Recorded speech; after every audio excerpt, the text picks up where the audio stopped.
Hey guys, Mr. Boss for the win here, and in today's video, we're going to be talking about how Rockstar implemented a feature in Grand Theft Auto Online with the latest update, and how they might be using this for future DLCs, something we've definitely seen in the past, where Rockstar sort of dips their toe into something with one update, and then really rolls it out in the next one.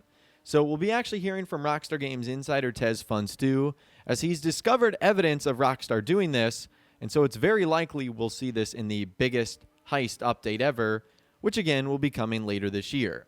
So a couple of days ago on the GTA forum site, he ended up saying this: I just had an interesting thought, but keep in mind I'm adding up on top of what I've talked about before. And what he said before was this: interesting enough, Rockstar added two leftover scripts with this update. One is called Free Mode Creator and the other is called Basic Creator. Both are nullified, the same as the Mission Creator script. I wonder if those were planned for what was initially the theme of the summer update, or those new random encounters were made with these new creator tools. Except the new encounters are currently handled by the new scripts, unless it's sort of like the encounters were made via such tools and translated into scripts, which is plausible. And now he goes on to say it's highly possible that the new business battles were probably made with this new free mode creator. And I don't think Rockstar would just stop with the aircraft carrier business battle. Heck, there's even a Halloween-themed business battle with this update. So you could say business battles are from now the alternative of adversary modes back in the day, receiving new additions with almost every update. This further piques my interest as to what could arrive with the new Heist, or whether the devs would push business battles to the next level, integrating a bunch of them for a greater cause. Moreover, we received the aircraft carrier with this new edition of business battles that was most likely made with this new sort of free mode creator, which indicates a new tool with, I guess, smoother or softer coded functionality to load up interiors or new places during business battle events. Okay, so this is very interesting, and the way I took this is that the way Rockstar introduced these new business battles could very much be introduced in a future update. Not necessarily to add more business battles, that's a possibility, but what TesFun2 said at the end is very interesting.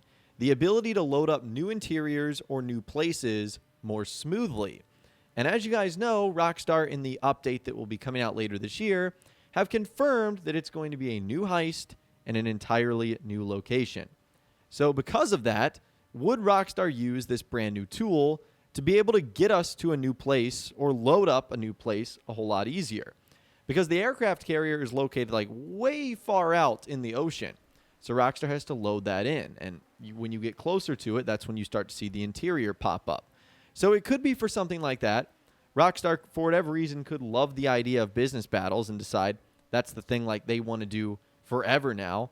It used to be for the longest time with every update, we'd be getting like a new adversary mode guaranteed. Now that's not necessarily the case. So I wonder if like business battles will become the new thing that Rockstar adds with every update. If that's the case, hopefully they do more exciting ones. The aircraft carrier was fun. The Halloween-themed alien one, that's also fun. But I would like to see Rockstar utilize more of these sort of tools to do cool things in online, not necessarily just business battles, which at the end of the day have been around since 2018. So they're not exactly all that new to begin with here. Now, sort of following up on the business battles and the new feature that Rockstar has introduced and how it could work, one user said, joking aside, definitely greater cause. I know they're called business battles, but could they ever evolve beyond a retrieve package and deliver it to nightclub or relevant business if you don't have a nightclub? They can already offer in-game rewards of any kind with the current model. How could they take it further other than change it up from fight through enemies, then deliver package or vehicle? Make a Trackify variant with the packages spread across numerous locations rather than just one, stuff like that. Make some of them a quicker to complete heist prep, alternative or optional preps that doesn't show the planning board. And TesFun2 said, I initially meant more new places, much like the aircraft carrier, and different forms of rewards, similar to how the Halloween-themed business battle is unique. Yes, I meant something similar to the last bit you mentioned. Like in addition to mandatory preps, optional preps, you could have extra optional preps in the shape of business battles. Wouldn't you say that adds to the complexity and challenging aspects of the new heist, raising the bar a little bit higher for the payout? Not necessarily a hindrance obscuring your scheme to utilize the full rewards of the heist, but more as a means of earning extra rewards. And that's actually a really good idea. Like, for example, if one of your extra heist preps was a business battle that was like super optional, maybe there was a chance that it could add like $500,000 or $1 million to your payout at the end of the day when it's all said and done. That would be super cool.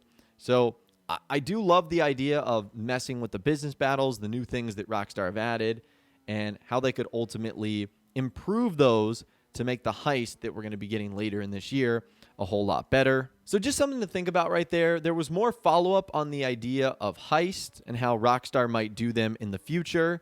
With one user said, the risk of doing heist with low levels is that you might walk away empty-handed instead. Just a waste of precious time if they can't pull through. I always hated it when I joined heist and the leader reduced my payout to 0 to 5%, most likely because I was a high level and they thought I didn't need the money as much. But I always asked for 20% no matter if I helped with the setups or not. I spend countless of hours trying to go through heist with people who simply couldn't do it. Nobody wins that way.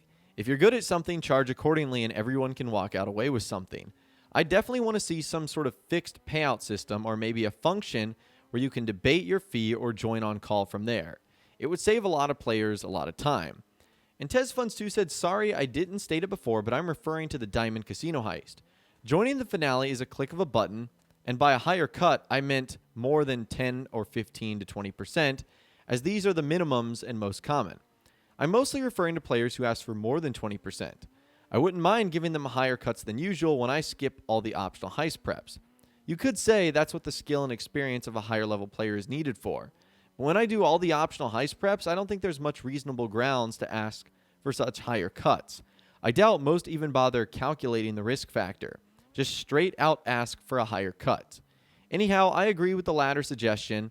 The heist cut should be a factor in matchmaking in deciding which player should join you who accepts how much you ask for. And I agree. I think there definitely needs to be either an adjustment to how the payouts work, or at least an adjustment on how players join a heist if they're anticipating getting a certain payout. Like, for example, when you host a heist mission, this is just an idea that Rockstar could do, the host could set the maximum cut that they're willing to give, whether that's 20%, 25%, whatever. And then people that are joining a heist can set a minimum cut that they're willing to take. And if those two don't match, like for example, if a host is only willing to give 15%, but a player has it set where they will only take 20%, then they just wouldn't be matched together. That's sort of a win-win scenario there. Now, I don't know how Rockstar could go about doing that. I don't know enough about coding video games or the matchmaking of Grand Theft Auto Online to be able to really understand, but I think that's certainly doable. It would save a lot of people a lot of headaches, a lot of bickering back and forth. I guess at the end of the day, you could say just do heist with people you know, but that's not possible for everyone. Friends or crew members might not be online. You might just prefer to be a lone wolf, and Rockstar requires you to do it with multiple players. So sometimes it's not always possible, and in an instance like that, that would definitely save a lot of people a ton of headaches. And following up with the idea of payments for heist, someone ended up saying next DLC needs a heavy paywall to entry the heist, at least 20 to 25 million and rank requirements. I am sick and tired of low-level players and broke players asking for higher payouts. And TezFunds2 says, hardly think a higher paywall would solve anything. There are high-level players who would ask for the same higher cut because skill or experience, and it doesn't change the fact they didn't even help with the high setups. I myself would rather deal with the nonsense of low levels than those players. Again, interesting point right there. That's like a discussion that I don't know if anyone has like a right or wrong answer to. In my personal opinion, I feel like you should get a higher payout if you do help with the preps, you invest the time into the setups. Whereas if you're just joining for the reward at the end, if you do get the minimum, you should just be thankful you're here and earning a pretty decent payout when it's all said and done. Just my personal thoughts, but I would, of course, love to hear from you guys in the comments down below on everything we discussed today, the heists themselves, what Rockstar could do going forward in the future. Let me know what you guys are thinking in those comments down below. I'd love to hear from you guys down there. If you guys did go on to enjoy this video, though, a like rating would, of course, be awesome. And be sure to subscribe to my YouTube channel if you are new, or you want to stay up to date on all the latest GTA and Red Dead Redemption videos that I'm doing here on my channel, and be sure to ring that notification bell as well. Sometimes YouTube just doesn't work, and if you ring that bell, you'll always be guaranteed to be notified when new videos arrive. But of course, as always, guys, thank you all so much for watching. Take care, and I'll see you guys in the next video.